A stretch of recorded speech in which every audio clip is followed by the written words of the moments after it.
नमस्कार, मी अमित काळे न्यूज डंकामध्ये आपलं मनापासून स्वागत करतो.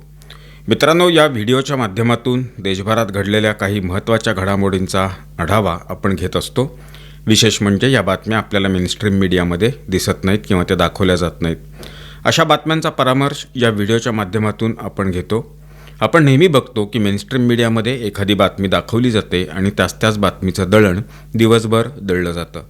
त्यामुळं देशभरात आणि देशाबाहेर घडणाऱ्या अनेक बातम्या दुर्लक्षित होतात, त्याकडे लक्षच जात नाही किंवा जाणून बुजून त्या दुर्लक्षित केल्या जातात. न्यूज डंका अशा बातम्या, विशेष घडामोडी, बातमीमागची बातमी सांगणारा हा उपक्रम घेऊन येतोय. मध्य प्रदेशमधील खंडवा इथं कबरी खोदून मृतदेहांचं छेडछाड आणि मृतदेहाचे केस कापण्याच्या आरोपावर अय्यूब खान याला पोलिसांनी हरसूद इथून अटक केली आहे. पोलिसांनी आरोपीची ओळख CCTV फुटेजच्या माध्यमातून पटवली. हा प्रकार 21 सप्टेंबर रोजी समोर आला, जेव्हा एका मोठ्या कब्रस्तानामध्ये 2 कबरी उघड्या आढळलेल्या होत्या. त्यापैकी एक महिलेशी संबंधित होती. नातेवाईकांनी मृतदेहासोबत छेडछाड झाल्याची शंका व्यक्त केलेली आहे. पोलिसांनी सांगितलं की आरोपी अय्यूब खान हा मुंदवाडा गावचा रहिवासी आहे. त्याला मंगळवारी रात्री अटक करण्यात आली. CCTV फुटेजमध्ये त्याला कब्रस्तानमध्ये संशयास्पदरित्या फिरताना पाहिलं, त्यामुळं त्याला अटक करण्यात आली. पोलीस चौकशीत अय्यूब खाननं धक्कादायक खुलासा केला. त्यानं सांगितलं की जेलमध्ये त्याला सांगण्यात आलेलं होतं की मृतदेहांचे केस कापून आलिम क्रिया केल्यास त्याला शक्ती मिळेल. या अंधश्रद्धेच्या आधारावर त्यानं अमावस्येच्या रात्री कबरी खोदून महिलांच्या मृतदेहांचे केस कापणे सुरू केलं. पोलिसांच्या म्हणण्यानुसार अय्यूबचा गुन्हेगारी इतिहास अत्यंत धक्कादायक आहे. त्याला 2009मध्ये पत्नीला जाळून ठार करण्याच्या आणि 2011मध्ये दुसऱ्या पत्नीला बुडवून ठार करण्याच्या प्रकरणात अटक करण्यात आलेली होती. त्याला आजीवन कारावासाची शिक्षासुद्धा झाली होती.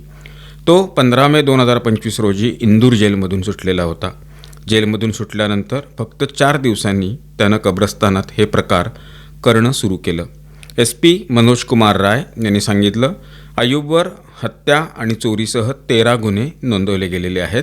त्याच्याविरुद्ध आता राष्ट्रीय सुरक्षा कायद्याअंतर्गत कारवाई केली जाते. आता जाऊ उत्तर प्रदेशमध्ये.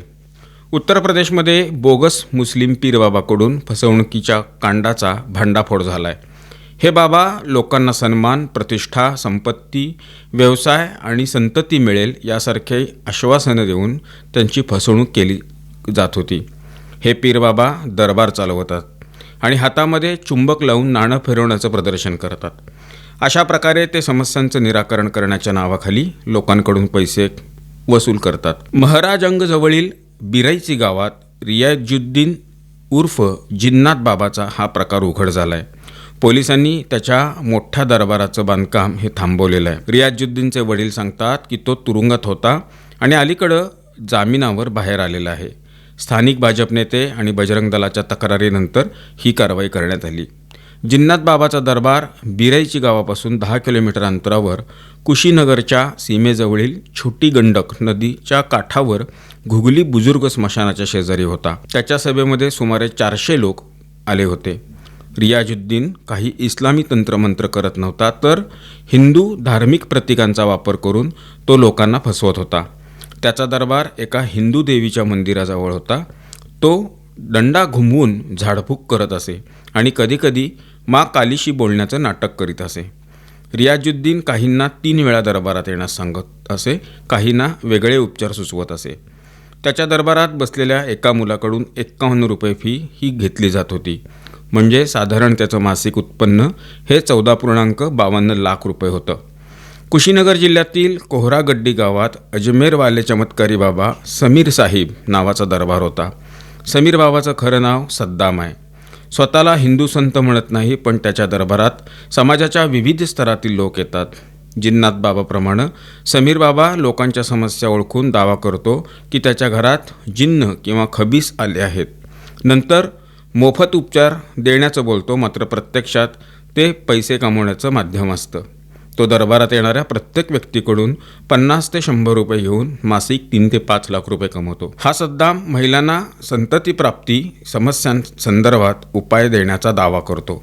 अरबीमध्ये लिहिलेल्या पत्रिकांचा वापर करतो आणि उपचार म्हणून 1500 रुपयांच्या गोळ्या विकतो. त्यानं एका पॅथॉलॉजी ऑपरेटर अल्ताफ अन्सारीशी साठगाठ ठेवलेली आहे, जो महिलांकडून 800 रुपये घेऊन रिपोर्ट तयार करतो आणि समीर बाबाच्या निर्देशानुसार काहीही माहिती जशी की ती विकृत असते ती माहिती देतो. सद्दाम समीर बाबा होण्यापूर्वी गावात गुंडगिरी करत होता. नंतर काळ्या जादू आणि अंधश्रद्धेच्या माध्यमातून लोकांना फसवण्यास त्यानं सुरुवात केली. आता तो आपल्या बहिणीच्या 871 चौरस फूट जमिनीवर दरबार चालवतो. उत्तर प्रदेश हे देशातील सर्वाधिक उत्पन्न मिळवणारं राज्य बनलेलं आहे. 37,000 कोटींच्या महसूल अधिशेषासह या राज्यानं देशातील इतर सर्व राज्यांना मागं टाकले. हे तेव्हा घडलं जेव्हा तिथं पेट्रोलियमवर सर्वात कमी कर आकारला जातो. एक काळ होता जेव्हा उत्तर प्रदेश आजारी राज्यांमध्ये मोजलं जात होतं, परंतु आता हे राज्य देशातील सर्वोत्तम प्रदेश बनलेलं आहे. नियंत्रक महालेखा परीक्षक म्हणजेच कॅगच्या अहवालानुसार 2022-23 दरम्यान देशातील 16 राज्यांकडं महसूल अधिशेष होता. त्यात उत्तर प्रदेश 37,263 कोटींसह सर्वात वर होतं. त्यानंतर गुजरात आणि ओडिशाचं स्थान होतं. 15व्या वित्त आयोगानं राज्यांसाठी राजकोषीय जबाबदारी ठरवलेली होती, ज्यामध्ये राज्यांना 2022-23 दरम्यान महसूल तोटा कमी करणं आणि महसूल अधिशेषावर भर देणं अपेक्षित होतं. उत्तर प्रदेशनं योगी सरकारनं महसूल संकलन प्रणाली आणि व्यवस्थापनात मोठे बदल केले, ज्यामुळं राज्याची अर्थव्यवस्था ही मजबूत झाली. महसूल अधिशेष असलेल्या 16 राज्यांमध्ये उत्तर प्रदेशनंतर गुजरात दुसऱ्या क्रमांकावर आहे, जिथं 19,865 कोटी महसूल अधिशेष होता.